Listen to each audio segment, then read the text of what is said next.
जय वर्मा भाई, इतनी बड़ी घटना हो गई बंगाल में, लेकिन राहुल गांधी आखिरकार जब उनको एक फुर्सत मिली इस मामले पे प्रतिक्रिया देने की, तब भी वो शुरुआत कर रहे हैं वहीं कि उन्नाव, हाथरस, तमाम कठुआ, उनको सब याद आ रहा है।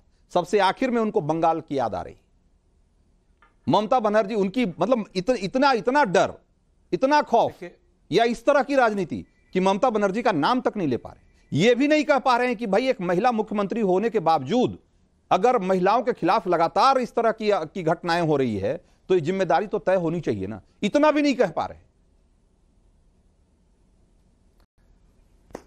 देखिए रंजीत जी, हाँ, सबसे पहले तो मैं 78वें इंडिपेंडेंस डे की बधाई देश को और आपको देना चाहता हूं, स्वतंत्रता दिवस की बधाइयां।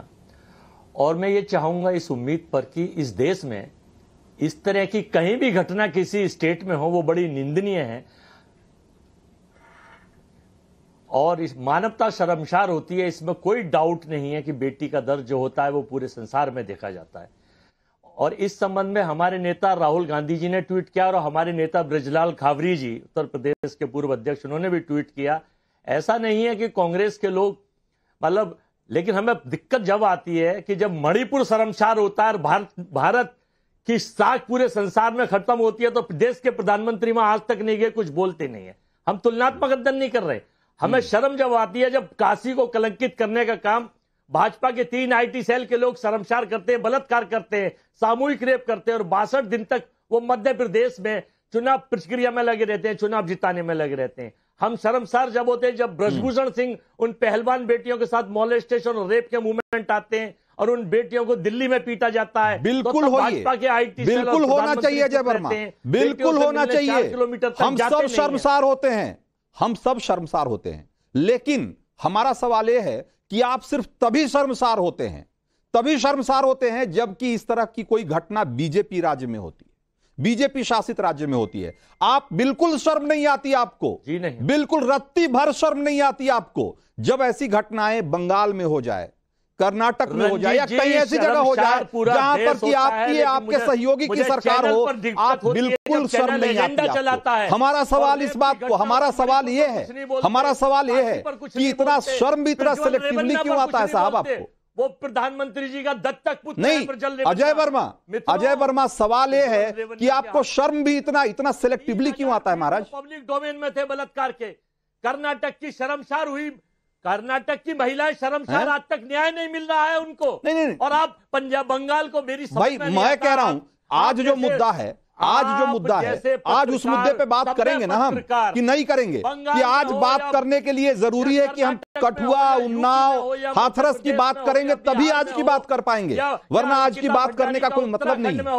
आपको तो समानता के साथ सबका निर्णय रखना चाहिए। ऐसा अजय वर्मा, इसीलिए तो मैं कह रहा हूं, इसीलिए तो मैंने कहा आपको कि हम मणिपुर से लेकर हाथरस से लेकर उन्नाव सब जगह सारी घटनाओं पे शर्मसार होते हैं। हम सारी घटनाओं पे शर्मसार होते हैं, हम सारी घटनाओं पे यही सवाल उठाते हैं। लेकिन हम आपसे सवाल ये पूछ रहे हैं कि आपको शर्म सिर्फ कठुआ और उन्नाव पे ही क्यों आती है? आपको शर्म पश्चिम बंगाल पे क्यों नहीं आती साहब? आप वो ट्वीट पूरा पढ़िए, लास्ट में उन्होंने 3 लाइन लिखा था, कमाल है। शलभ मणि त्रिपाठी, ये जो विपक्ष के लोग, ये जो इंडी गठबंधन के लोग हैं, इनको शर्म भी जो है ना, इन्होंने तय किया हुआ है कि किस घटना पे शर्माना है और किस घटना पे बेशर्मी से ढिठाई दिखाना है। इन्होंने तय किया हुआ है कि हम तभी शर्माएंगे जब एक घटना किसी बीजेपी राज्य में होगी, लेकिन जब कांग्रेस और सहयोगियों के राज्य में अगर इस तरह की घटनाएं होंगी तो हम बहुत बेशर्मी से या तो खामोश रहेंगे और अगर खामोशी तोड़ेंगे तो उस पर पॉलिटिक्स करेंगे। रंजीत भाई, मैं तो बहुत हैरान हूं, पूरी जो घटना हुई है बंगाल के भीतर, कोलकाता के भीतर, आप केवल उनके पेरेंट्स के स्टेटमेंट पढ़ लीजिए रंजीत भाई, तो मुझे लगता है कि राजनीति के लिए तो कोई शब्द, कोई स्कोप बचता ही नहीं है। उनके माता पिता ने जिन बातों को कहा है, मुझे तो कहते हुए बहुत मेरे रोंगटे खड़े होते हैं। वही कहते हैं कि पहले इस घटना को आत्महत्या बताया गया, उसके बाद जब मिलने गए, डेड बॉडी देखने गए, तो उनसे कहा गया कि केवल आप एक पिक्चर क्लिक कर सकते हैं। हमारे साथ ठीक से बर्ताव नहीं किया गया। और उसके बाद उनके फादर कहते हैं कि जब मुझे अंतिम बार देखने को कहा गया, बेटी को देखो, तो बच्ची के शरीर पे कपड़े नहीं थे, मतलब कपड़े तक नहीं थे। ये एक पिता कहता है जिसकी बेटी के साथ इतनी बर्बरता हुई है रंजीत भाई, जिसकी बेटी की गैंगरेप के बाद हत्या हुई है, उसको आत्महत्या का रूप दिया गया। वो पिता कहता है कि मेरे साथ पुलिस ने ठीक से व्यवहार नहीं किया, प्रिंसिपल ने झूठ कहा कि आत्महत्या हुई है। और आखिरी बार जब बेटी को देख रहे हैं उस स्थिति में, वो कहते हैं कि शरीर की हालत वो हो रखी थी कि मतलब जैसे लगता था कि कोई खिलौना हो जिस प्रकार से तोड़ रखा था। 90 डिग्री पे पांव टूटे पड़े थे। और उन्होंने जो कहा है रंजीत भाई, मैं नेशनल टीवी बोलना नहीं चाहता क्योंकि मेरे अंदर की इंसानियत उसके लिए मुझे अनुमति नहीं देती।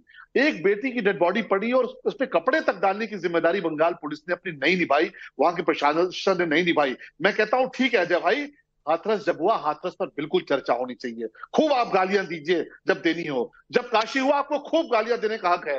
जब कोई घटना मणिपुर हुई, खूब कोस लीजिए। लेकिन शर्म नहीं आती? हम आज इस घटना को लेकर इस प्रकार की ओछी राजनीति करते हैं। और अजय जी, मैं आपको कतई दोष नहीं दूंगा, शर्म तो आपके नेता को आनी चाहिए, राहुल गांधी को आनी चाहिए कि आज जब चर्चा इस पर होनी चाहिए और कोई राजनीति नहीं कर रहा। ये तो सब कोई कह रहा है न्याय होना चाहिए।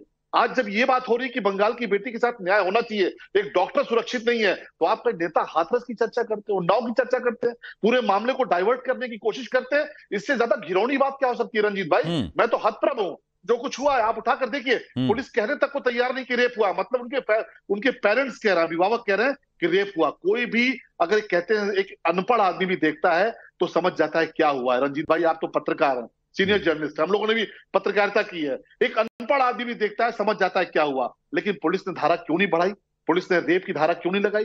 क्यों आपने तब तक इंतजार किया जब तक आपको लगता था कि पोस्टमार्टम में भी चीजें मैनेजमेंट हो सकता है? और अब पोस्टमार्टम में मैं भी डॉक्टर की बाइट सुन रहा था आप ही के चैनल पे, वो पोस्टमार्टम में डॉक्टर ने जो सीमेंट को लेकर तमाम सारी चीजें कही है, मैं तो बोल भी नहीं पा रहा हूं। उनका कहना है, स्पष्ट कहना है, डॉक्टर कह रहा है कि बहुत बड़ी संख्या में लोग थे, एक व्यक्ति नहीं हो सकता। कितना समय है? एक देखिए फिर आ गए, आएंगे हम, अभी आपके पास आ रहे हैं बादल देवनाथ, ज्यादा सवाल आप ही से बनते हैं, आएंगे आपके पास, धैर्य रखिए।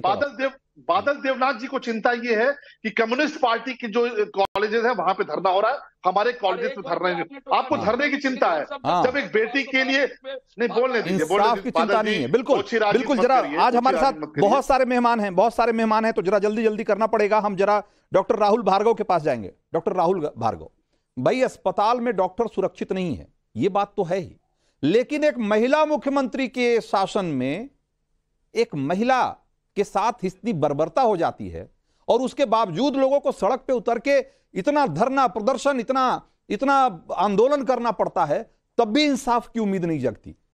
कैसे देखा जाए इसको? रंजीत जी, आप 2012 में जाइए, निर्भया केस ने इसी प्रकार से देश के दिल को दहला दिया था।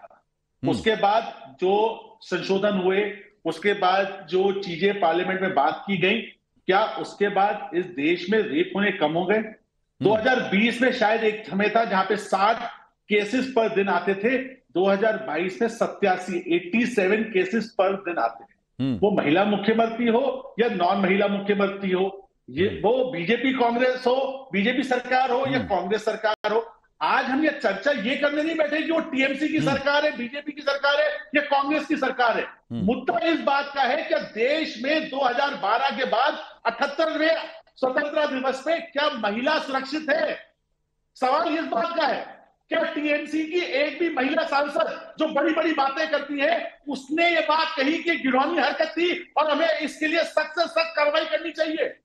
दूसरा मुद्दा, क्या सरकार ने इंप्लीमेंटेशन लॉ बने, पार्लियामेंट में लॉ बना, चीफ जस्टिस ने बोला, क्या लॉ ने इतना डर भय पैदा किया लोगों में कि ऐसा घिनौनी काम करना बंद कर दें? और आज हम बात करें मणिपुर की, हाथरस की, काशी की, एक गलती करे तो दूसरी भी गलती करे।